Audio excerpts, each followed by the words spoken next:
This Japanese streamer was stabbed to death while live streaming. March 11, 2025, Tokyo. 22-year-old Ari Sato, known online as Ai Magomi, was walking through the busy streets of Shinjuku, live streaming to hundreds of viewers. She was laughing, smiling, completely unaware that somebody was hunting her. That someone was Kenichi Takano, a 42-year-old man who'd been watching her stream for years. But he wasn't some obsessed fan. At first he was just trying to help. He found her in 2021 and loved her personality. She was funny, kind. At the time she wasn't even a full-time streamer and she worked in a restaurant. So when he saw that she was struggling, he offered support. At his peak he was sending over $1,000 a month. Eventually, she messaged him privately. That's when it began. She told him she forgot her wallet and needed money fast. Then asked again a week later, then again. At one point, she begged for 50,000 yen, saying her sister was pregnant and couldn't raise a baby. Every time he hesitated, she found new reasons and gave in. He didn't ask for anything in return. No explicit photos, no dates, nothing. He just liked her and wanted to help, but she didn't care. He told her he was going into debt and she told him to take loans from more companies. He had already borrowed from 2 major loan sharks in Japan and she encouraged him to lie about his income so he can borrow from a third. He did. He lied. He forged documents. He gave her over 2.5 million yen, nearly $20,000 USD. And when he said he was scared and broke, she said, "There's nothing I can do." When he begged her to stop asking for money, she responded with, "I want to die if I can't borrow more." And he panicked and sent more. At one point, he told her he couldn't live without her. She replied, "Me too, I love you." So he kept sending until creditors came to his parents' house because that's where he listed the billing address. Now his family was being harassed for the loans he took for her. When he finally asked for the money back, she ghosted him. Even after he won a lawsuit in court, she still never paid him. Instead, she mocked them on her streams. Meanwhile, she was living in a high-rise apartment with her new fiance, still streaming, still smiling, still making money. On March 7th, just days before the murder, he sent her one final message. "I'm in debt, I took pills today, I can't live like this, please pay me back, even 10,000 yen, anything." She never responded. Then March 11, she went live again walking near Shinjuku Station. Takano saw the stream, recognized the area, and followed her. He rode the metro for 2 hours, found her, walked up to her tripod, and stabbed her over 30 times in the neck, chest, and shoulders. As she lay on the ground bleeding, he stood over her and asked, "Are you dead yet?" Viewers watched in horror. The stream cut to black. She manipulated him for years. He went broke trying to save her, and in the end, he snapped. And the whole world watched it happen. Now guys, here's the question. Do you think the murder was justified or did he take it way too far? Georgie lived in the woods. That was his home. And every day he would go hiking through the forest. He would fish in the creek. He would climb trees. And this was his regular daily routine. And then one day he, as usual, went to the creek to go fishing. So he gets to the creek and he bends down and he starts looking for fish swimming by. When all of a sudden he hears a sound. And he gets this feeling like something is off. Something is watching him. And as he turns his head to the right and he looks down the creek, he sees something over by the tree. It's camouflaged almost in, blending in with the forest. And he sees 2 eyes staring at him. he doesn't move, it doesn't move. So he starts getting up a little bit, and this thing just keeps locked eyes with him. So Georgie turns and he takes off running through the woods, and he goes back to his shelter. Now, Georgie had no idea what he'd seen, but it scared him. But he was curious. So the next day he went back to the creek. And as he was walking down the side of the creek, there it is again, standing by a tree. He doesn't see it except for the two eyes just staring at him. And this went on for several days. He felt like this thing was watching him every time he'd go to the creek. And then one night, he's asleep in his shelter when all of a sudden he hears some branches breaking. And he hears movement off in the distance. So he gets up, he looks around, and then that's when he hears sort of this sound. Over here, over here, over here. And he's like, what is that? Like, what is that sound? Like, what's going on? And he could hear it getting closer and closer to his shelter. So he gets up and he takes off running. And whatever this is, it starts following him. He goes to the right, it goes to the right. He goes to the left, it goes to the left. And he continuously is running away from this thing until he comes out of these trees and he finds himself trapped on this cliff. And that's when he realized whatever this was had just cornered him. So the only thing he could think of is he looks over the side of this cliff and he sees a cave. So he climbs down, he gets into the cave, and he waits. And he hears them approach, he hears them get to the side of this cliff. And once again he hears, over here, over here, over here. And then it gets quiet. And he can tell that whatever this was left. So the next day, he goes and he finds his other friend who lives out in the woods as well. And he starts talking to him, telling him what he had seen. And his friend responds, oh yeah, I've seen them too. I've heard that they called them humans. Ten cuidado si ves este camión en la carretera. Podría ser tu último viaje.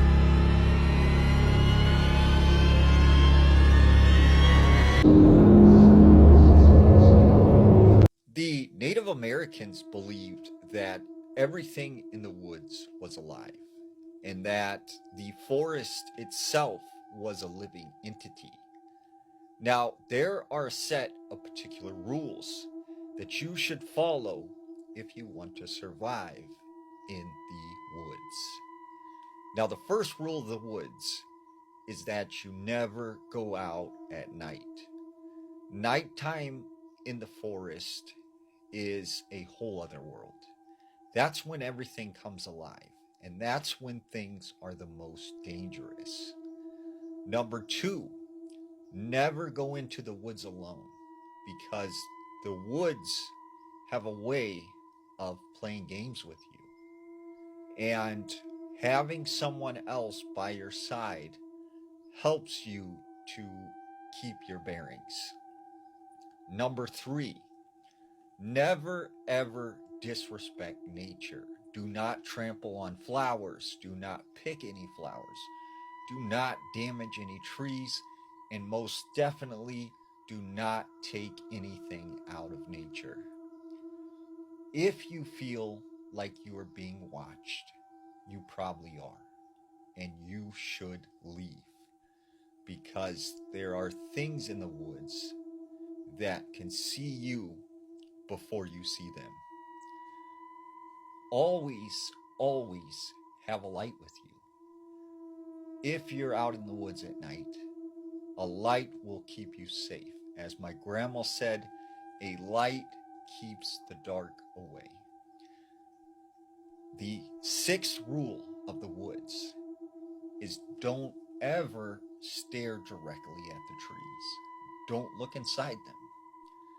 Just pretend that they are there, they are to be respected, and just walk around them. The seventh rule you must remember of the woods: do not scream, do not make a lot of noise, be quiet, be respectful of the nature that is around you. And finally, the eighth rule: if you find yourself in a situation where they are after you, you either have the option to fight or simply let the woods take you away.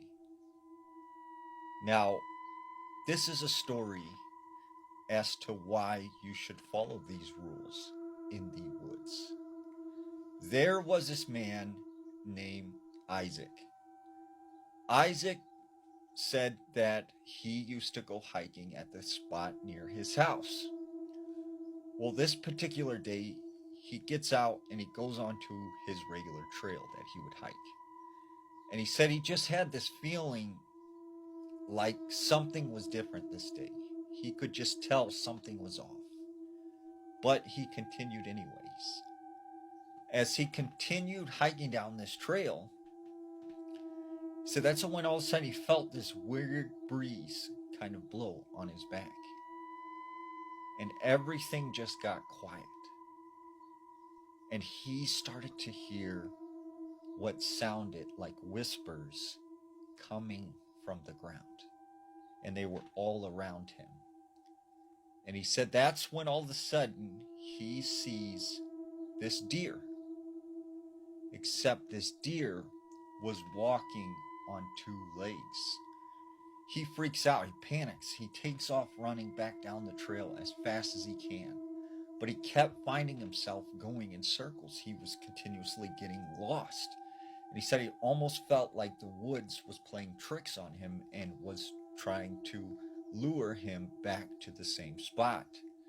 But he remembered which way was north, and he continued following in that direction and eventually made it out of the woods. But he said he learned that day you have to be very careful when you enter into the forest. I actually think this was a really good sequel. Let's do it. Happy Death Day to You picks up right after the events of the first movie, but this time it's from the perspective of Carter's roommate Ryan. So Ryan wakes up in his car, and as he's walking back to his dorm, he has this encounter with an old woman, with a homeless man, and eventually he gets back and he walks in on Tree and Carter, who kick him out, which again is exactly what we saw at the end of the last movie. So Ryan, having nowhere else to go, decides to go to the school lab where he is working on this quantum reactor with his friends Samar and Dre. The school dean comes in and shuts their project down because apparently it's causing too many blackouts throughout the school, and it's also not producing any viable results. So Ryan's upset, but he goes on with his day, and later that night we see him be attacked and killed by somebody in the babyface killer mask.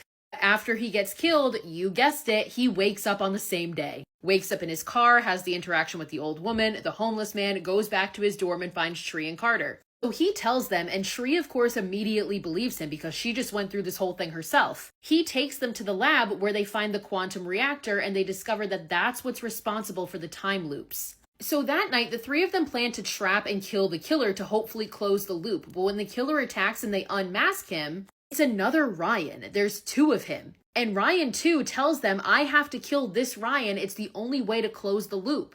So Ryan 1 panics and goes over to the reactor and presses a bunch of fucking buttons. And this releases some sort of energy field from the reactor that knocks everybody unconscious. And when Tree wakes up, she is back in the original loop. Naturally, Tree has a motherfucking breakdown. She quickly realizes that this loop is not exactly the same. Because when she gets back to her dorm, Lori does not try to give her a poison cupcake. She also finds out that Carter is dating Danielle, her sorority sister, who's just awful. Or at least was awful in the last loop. So Ryan understands that this is happening because of the reactor, and something must have happened where it threw Tree into a different dimension, and things are different here. So Ryan is going to configure something to put her back into the other dimension. When Tree goes to dinner with her father, she learns that her mother is still alive in this dimension, which changes everything.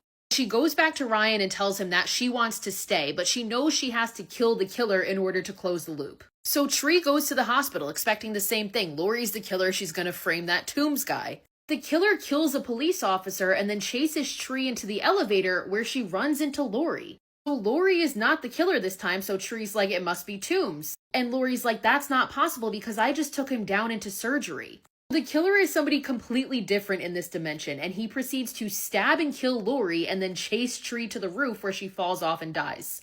So Tree wakes up on the same day again, and she takes Ryan to the lab and tells his team that they have to help her escape. And they're like, the only way we can make that work is if we test out a bunch of algorithms. We can't possibly know which algorithms failed because the day starts over for us. We're not going to remember this. So Tree begins to memorize all these equations and algorithms so she can give it to the team the next day so they know which ones failed. Instead of letting herself be killed by the killer, she takes herself out before the day ends. So we get this montage of all these different ways she does that. At one point, she jumps out of a plane, she jumps into a wood chipper, she drinks bleach in the middle of a market. Well, eventually, Tree collapses one morning and Carter brings her to the hospital where she sees Gregory, but he doesn't recognize her in this dimension, so they're not having an affair here. So being in the hospital, Tree steals a gun to go after the killer, and she manages to shoot the killer dead. But then another one shows up behind her and kills her, so there are 2 killers in this dimension. All these days go by, but eventually the group is able to find the correct algorithm based on all the ones they eliminate because of Tree's crazy memory. Because of a technical issue, Ryan's like, it's gonna take a few hours. And he also tells Tree, you need to decide which dimension you want to be in. She decides she wants to stay in this dimension with her mom as opposed to go back to the other dimension where she's with Carter. But Carter tells her, like, do you really want to live a life that's not yours? Like, you have memories with your mother that you don't remember. Like, that grief and loss that you experienced help you become who you are.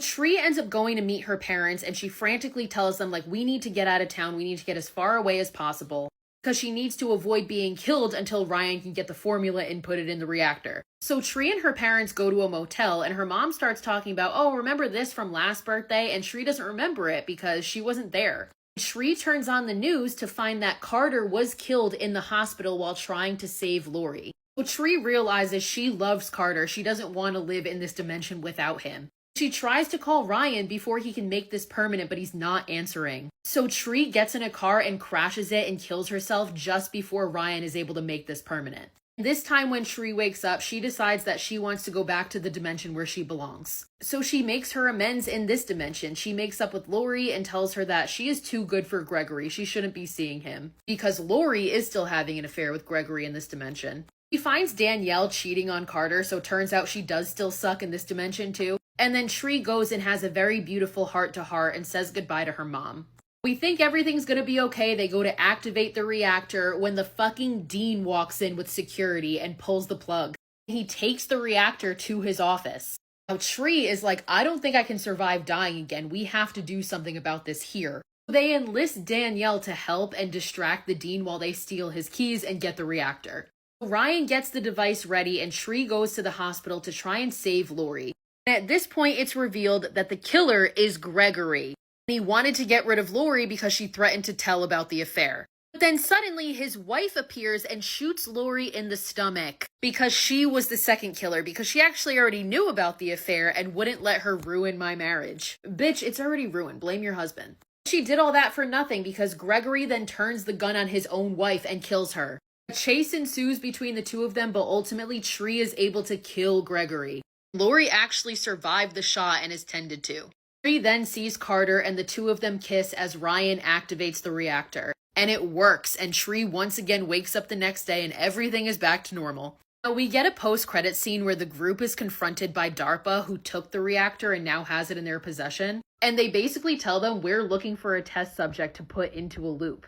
And Tree is like, I think I have the perfect person. And we see Danielle waking up screaming, clearly being in a loop, and the movie ends. Sleep talkers, yeah, y'all need to start sleeping by yourselves. My husband has upped the ante and went from sleep talking to sleep laughing. Wake up, bestie, what are we laughing at? Your happiness is next to you, afraid. I read this story yesterday and yeah, I have to share it with you. My daughter used to sleepwalk. We would wake up at night and she would be silently standing at the door. I would say to her, sweetie, what's up? And she would never respond. Once, as my wife and I were sleeping, we heard a stomp stomp. She went to the toilet and closed the door. We kept lying there and waiting for her to come back out. No sounds, no moves, nothing. It felt as if she had fallen asleep in the pot. My wife says, "Is she sleeping over there?" So I went to wake her up. I opened the door to the toilet and didn't find anyone. My daughter was sleeping in her bed. I felt uncomfortable because of it. And that's not the only time something happened. We now sleep with our eyes half open. Sometimes I hear her speaking with someone, and it is impossible to understand what she is saying. Then she'll get up and walk as if someone was holding her hand and leading her. Once, when she was walking and talking to this someone, she passed by our room and went to the hallway. I jumped out of the bed and rushed towards her. At the end of the corridor, she woke up and started to shout, "Daddy, Daddy." She got scared because it was dark. I tried to reach her, but my legs couldn't move. It was as if they were glued to the floor. We took her to our bed until the morning. Guys, it was really scary. When I recall this moment, I still go into a cold sweat. Why are y'all sleep talkers so scary? And they don't even be saying like something sweet or cute like, "Oh, I'm petting my dog," or like, "Oh, no." Y'all be pointing and asking us like, "What's there?" My older brother would not only sleep talk, but he would sleepwalk. Like there was one time, because we all slept in like one bed at one point, he was trying to get out of the window. Like he would have dropped down. Y'all are scary. Stay away from me. But I married one. Oh my god, I married one. On July 31st, 2017, a group of friends hiked into Amboli Ghats, one of the most stunning mountain passes in India. Thick fog clung to the cliffs, rain fell lightly, and beneath them was a 2,000-foot drop. The spot is famous for its breathtaking waterfalls, but it's also known for something else: death. That afternoon, the group was drinking, laughing, catching up, just friends being reckless. But two of them wanted to take things further. 26-year-old Imran and 21-year-old Pratap climbed over the safety rail, crossing the one barrier that separated thrill from death. One of their friends pulled out a phone. The video shows the two men grinning, clearly drunk, bottle in hand, sitting on the edge of the mountain like they were invisible. Their friends cheer them on, they laugh, they pose, and then one of them stands up, balancing on the rain-slick rock just inches from the drop. He spreads his arms. Moments later, the second man joins them, and suddenly, everything changes. The shearing stops, the camera shakes, someone starts shouting, "Get back!" But it was already too late. One of the men slips, he panics, reaches out, grabs the other. But instead of saving himself, he pulls them both over the edge. The video captures the final moment. Two bodies vanishing into the fog, then silence. The group sprints to the edge, looking down. 700 feet below, one of them is spotted lying motionless on the rocks. The other is gone. But instead of calling the police, they posted the video online. It went viral. Only after the internet exploded with outrage did police launch a search. But fog and rain delayed everything. Days later, both bodies were finally recovered. So, I'm doing it. So, this is a training board, and I'm filming.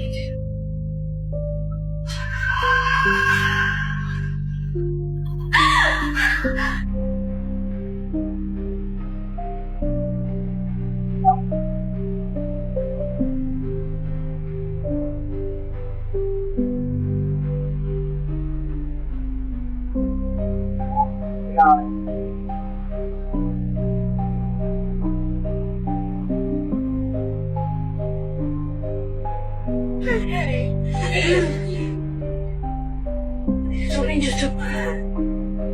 I'm not joking, something just took my hair. What do you mean? I don't know. Something fucking let me out! I'm coming out!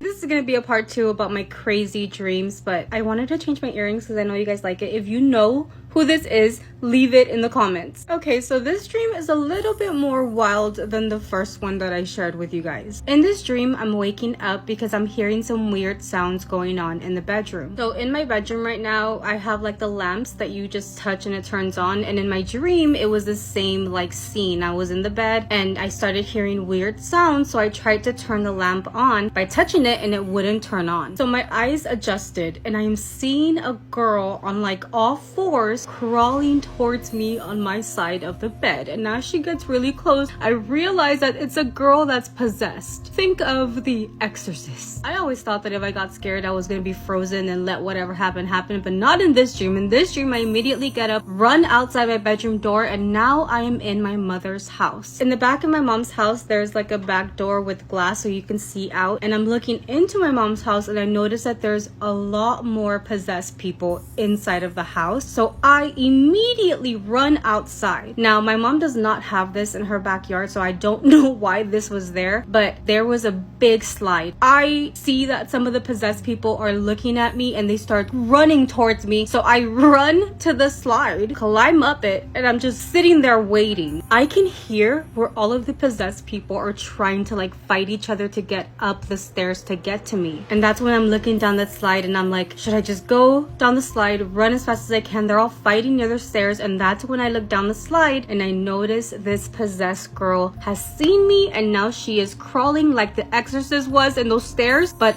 up the slide, and I'm in shock just staring at her like, bitch, why are you doing this to me? However, when she gets to me, you know, all looking crazy, she then starts talking to me and she says, go down the slide and run away as fast as you can. I'll hold them up here. And I know what you're thinking, like sometimes these possessed people start talking normal because they want to fuck with you, but I genuinely felt like she was trying to help me. So I was just like, yes, please, like help me. And she like pushes me because I guess I was so frozen that I could not move. And as I'm sliding down, I'm looking up and I see her actually fighting off some of these possessed people. Like she's literally stopping them from going down the slide. And at this point, they were all still fighting to go up the stairs. So they had not seen me. So that possessed bitch in my dream, you a real one. So I get to the bottom of the slide and she still has not let any other possessed person go down there. I start running, but when I start running, I see what I think is an ocean of possessed people coming my way. But I was wrong because they were coming in horses and I'm like, maybe this is help. Someone's coming to help me. Immediately I get scared again because I realized that the people riding these horses were apes, and not just any apes. It was Caesar and his family from Planet of the Apes. I'm standing there contemplating because I'm like, okay, possessed people behind me, Planet of the Apes in front of me, and I'm just like, they must really hate fucking humans. I mean, we've seen the movies, okay? So I'm just like, what do I do? I'm screwed either way. And then Caesar and his family from Planet of the Apes finally get in front of me. So I'm standing there, I look up at Caesar and he just says, run. And all of the apes just parted like a way for me to run through them and get away from the possessed people. Bitch, the way he did not need to tell me twice, I started running and I saw when they started running that way towards the possessed people. So I'm running through this like way that they made for me and they're running towards the possessed people. And as I'm running, I start to look back and I see Caesar and his family beat the shit out of all of these possessed people. I'm talking about I see them flying up in the air. So I'm standing there like, wait, I want to go with them. I don't want to be alone. So at this point, I'm not running. I'm looking back and I'm watching them beat the crap out of these possessed people. And I'm thinking, would they take me in? Can I stay with you? Can I stay with you, please? And that is when I wake up. Yeah, don't know what happened to that possessed girl that helped me, but I know she might have gotten her ass beat by Caesar and the apes. And for the people who say that dreams have meanings, what the fuck? Not all jump scares are cheap, so here are some that scared the living hell out of me. First up, the iconic final scene in Friday the 13th when we think that Alice is just fine. She is on the boat. She is almost to safety. And then Jason's corpse jumps up and takes her underwater. Terrifying. Next up, the alien call on tape scene from Signs. This is truly still one of the most horrifying jump scares. It feels so realistic, and when I watched this as a kid, it like altered my brain chemistry. Next up, the clapping game from The Conjuring. Even when I got this screen grab and I knew it was coming, I still freaking jumped. I love this scene so much because we get the first clap when it's in the wardrobe, and that one's freaky, but it's just not really a jump scare. But then when she's going to search the basement and it's pitch black and the hands come out, the first time I saw this, my soul almost left my body. And lastly, and one that I feel is kind of a niche jump scare, so let me know in the comments if you agree, but it's the bag scene in Audition. Like, she's just sitting there looking scary as hell already, and then the phone rings, and the phone already kind of gets you because it's loud and piercing, but then the person in the bag quickly rolls over. I almost pissed myself. Okay.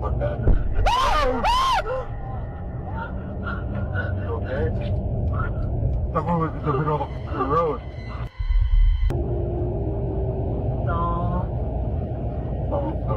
Yeah.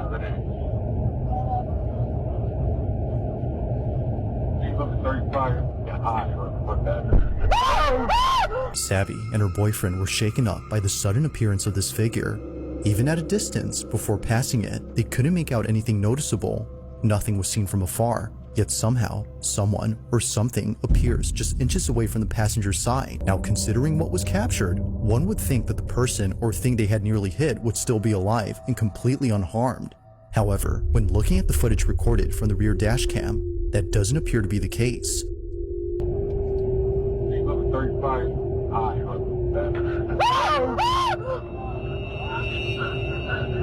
Considering that others who've driven here had had similar experiences on this road, Savvy can't help but think that a ghost was caught on camera. After all, this route has seen many accidents here, which has led many to believe that this mysterious figure is just one of many spirits who've passed away on this highway.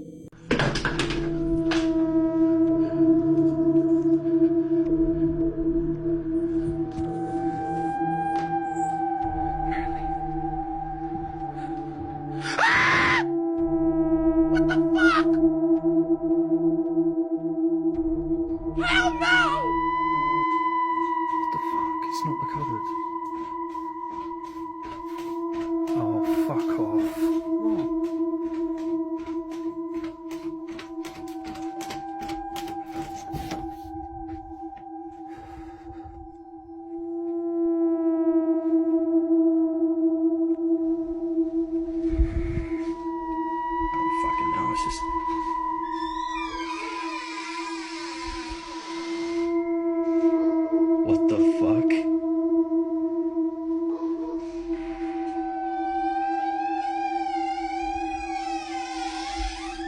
Fuck that! Videos that make you say, what the f?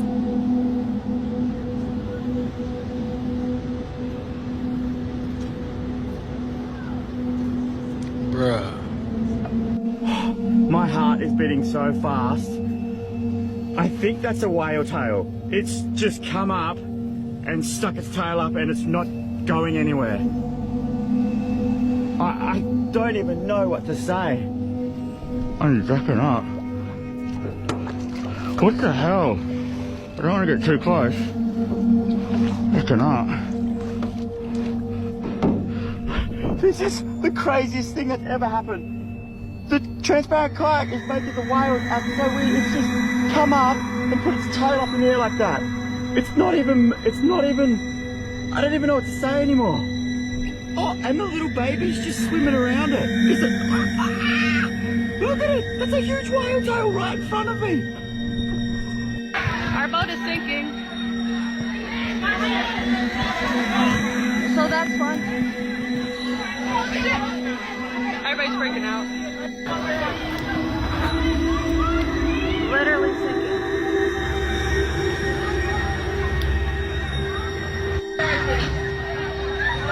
I'm on the top floor of a ferry.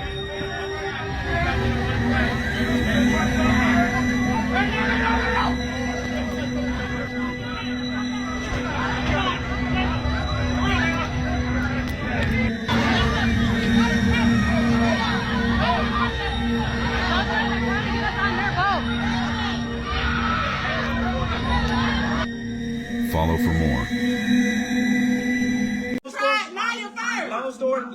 What the fuck I give you right? You gonna fucking... I ain't fucking... On June 14, 2025, a young mother went live on Facebook with her husband. What followed will torment viewers and leave a dark mark on the world. Zaria Carr, a 27-year-old influencer, and her husband Jean-Marcus, the Frenchman Carr, a bulldog breeder, had built their lives online as a perfect couple, happy family photos, candid moments with their two children, and the kind of relationship that seemed unbreakable. But behind the scenes, their marriage was falling apart, and that night, everything came crashing down. For nearly an hour, they aired their dirty laundry for all to see. They both accused each other of cheating, shouting who betrayed who first. But then it got darker. They each claimed the other gave him an incurable STD. As their argument escalated, the livestream took a terrifying turn. Jean-Marcus grabbed a knife. "This is the type of bitch that gets beat," he said, the blade flashing in his hand. Zaria nervously laughed, asking, "What, you about to stab me?" Jean-Marcus' response was chilling. "If I get off this life, you ain't gonna make it out the door." Zaria's nervous laugh turned into disbelief. "Damn, I gotta die about that?" And then the live stream cut off. Minutes later, police arrived at their Georgia home. Inside, they found Zaria unconscious and severely wounded. She was later pronounced dead at the scene, stabbed by her husband. Sharmarcus had fled, taking her black 2021 Dodge Challenger with him. A statewide alert was issued, and just after 11 p.m., deputies spotted the car. After a brief chase, Sharmarcus turned the gun on himself and shot himself in the car, dying from the self-inflicted wound.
جي بسم الله الرحمن الرحيم. بسم الله بسم الله الرحمن الرحيم. بسم الله. فكرت في اشي هون اخوان. ها سمعت الصوت؟ صوت الباب. بسم الله الرحمن الرحيم. أعوذ بالله من الشيطان الرجيم.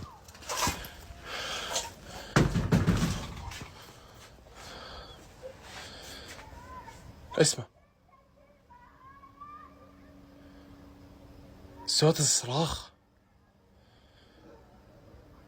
اسمع. طب وين الكتاب؟